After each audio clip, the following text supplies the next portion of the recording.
Hey, my friend Akram here from ClickFunnels Tech Support. So I understand you want to know how you can save your page as a template so that you can use it for future use.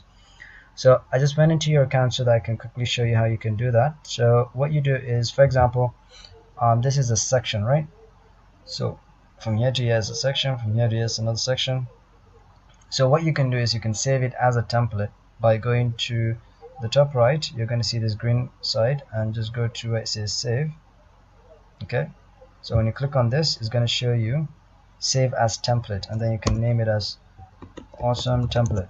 Okay, something like that, and then you save, and that will save the whole section that you have here and here, right? So that's the way to go about it. If you have any questions, you can let me know. But yeah, it's that simple. Just save a section, and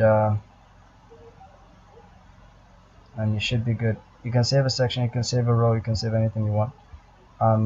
But a section will kind of just cover the whole thing that's inside the whole thing. So like the rows, the elements, the section will actually just save everything. Okay, so I hope this answered your question. That's all for now. Have a great day.